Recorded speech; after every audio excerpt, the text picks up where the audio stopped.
Alright, what is going on, guys? Catch me in a brand new video, guys, and in today's video, pretty much what I'm gonna be doing is giving you guys 5 tips on what you guys should be doing in 2019 to succeed in dropshipping. There's a lot of stuff changing, especially in these last couple of months, so I really wanted to make a video just to compile all those together. I'm with Gage right now. We're gonna go eat some sushi, and then after that, we're gonna sit down and tell you guys these 5 tips. If you guys do like the video, make sure to drop a like on it down below. Subscribe to the channel if you guys are new, and also my Discord chat is now live. If you guys want to join that, we got about 50 people in there right now. If you guys have any questions on e-commerce, dropshipping, business in general, someone will answer it. If not, I'll try to answer it every night. We're giving away a bunch of consulting calls in there as well, so join that. The link is in the description down below.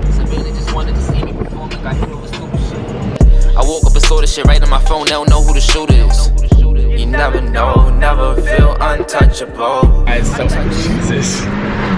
He's fucking in the dash. But anyways, guys, the first tip that I have for you guys is to get your guys' shipping times lower. Now guys, lower shipping times is only gonna help you, and let me give you a couple of scenarios. If you've ever had a successful dropshipping store or a store that's gotten orders at all, you guys know that when you get an order, right, you don't automatically just fulfill it. Usually you'll take a couple days, and then once you start getting a lot of orders, people who've had a lot of orders know this, you start getting lazy, you may even get complacent, and you don't want to fulfill the orders and fulfill them once a week. And what this does, guys, is it makes your customers mad. Now, you don't want your customers to be mad for a couple of reasons. Obviously, first reason is you don't want chargebacks, because then you're gonna lose whatever Shopify charges, like 20 bucks, 15 bucks for each chargeback. Then you also lose the money on that order, because realistically, you're not gonna win the chargeback unless you have a really good processor. So that's number one. You don't want to get chargebacks, which evidently come from, you know, you delaying the shipping time, or delaying your fulfillment of the order. And then what happens there is, you know, you're delaying it. It's a week, 2 days, 3 days, whatever. But on top of that, you guys are using AliExpress shipping, you're using ePacket, which takes at least 3 weeks usually. You guys really don't want to be using AliExpress shipping times. You want to have either a custom supplier or a sourcing agent like Gage here, where he can go in and get you those what's the lowest shipping time? I can get 5 to 7 days. 5 to 7 days right there. So you want 5 to 7 day shipping.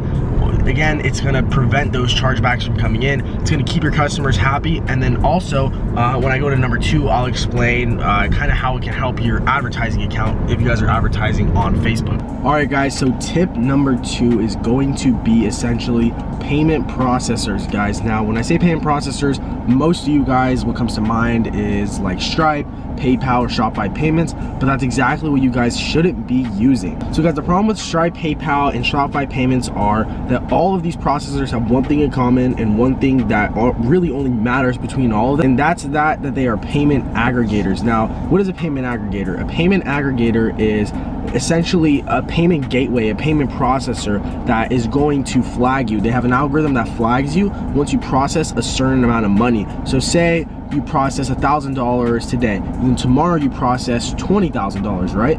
Essentially, payment aggregators like Stripe, PayPal, and Shopify payments will flag your account, and they will close the account right there. That's why it's important to have a good payment processor, guys. When you guys are scaling, payment processors are essential into getting your guys' business well scaled, essentially, because what's going to happen is you're going to take your store from, say, $1,000 a day to $20,000 a day.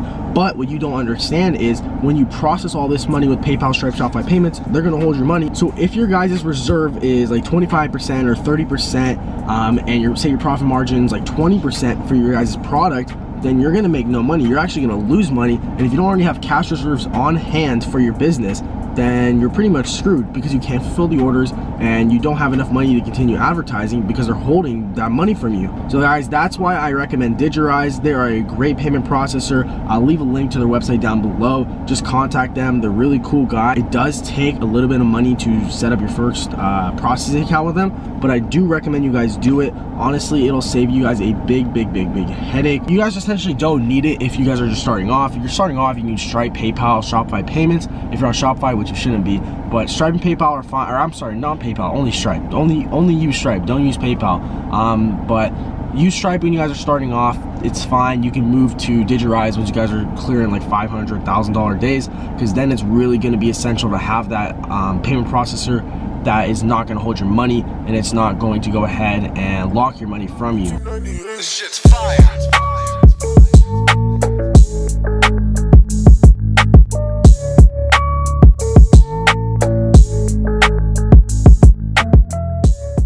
All right guys, so tip number 3 is going to be making sure that you guys are presenting your store as a brand. Branding is super important when you guys are doing dropshipping for a couple of reasons. A lot of people that are buying stuff from your dropshipping stores are coming from Facebook or Instagram, and these people are being advertised to daily, literally hundreds of times a day. And that's just because there's so many dropshippers out there running ads. So a lot of people have bad experience with dropshipping store. They know what looks like a dropshipping store. They know what to not buy from because they either been burned before, or they had a friend that has been burned before. Make sure your store looks like a brand, because they need to be able to trust your store when they're on the site. They need to know that you make this product and you're not just trying to make money off them. Branding is super important. Also, when you're building a brand, you're able to sell your store for a lot higher margins, just because when you have a brand, it's an actual sustainable asset to somebody who's buying it, because they can also sell it as well.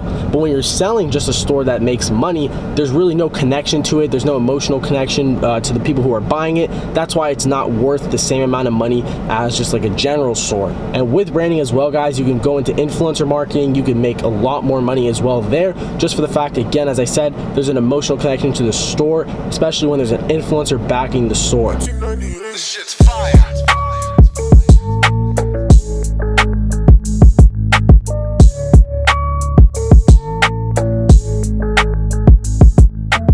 All right guys, so we're at the beach now, and getting on to that 4th tip. Essentially what that 4th tip was, again, is making sure that your guys' customer service is on point. Now, again, there's a couple reasons for that. I said earlier, main reason is chargebacks. You don't want a lot of chargebacks, and again, most of them do stem from poor customer support, because usually, guys, people who start dropshipping, they aren't responding to their emails. They aren't responding to the DMs they get on their Instagram account, and usually these emails and DMs are just people who are like, where are my orders? They just have questions like, oh, how do I track this order? How do I do this? How do I do that? So you guys have to make sure that if you're not outsourcing it, which you should in the beginning, you should actually be doing your own customer service, but you guys have to make sure that you guys are responding to your customers every day. Poor customer support also will result in you having a bad Facebook rating. Essentially what that is, guys, Facebook sends out a survey to your customers after about a month of running ads, and it's basically telling them to rate their experience. Sorry, I'm going down this fucking cliff, but essentially what happens there, guys, is they send out an email to all the people who purchase something from your store, and if they rate it bad, if enough people rate it bad,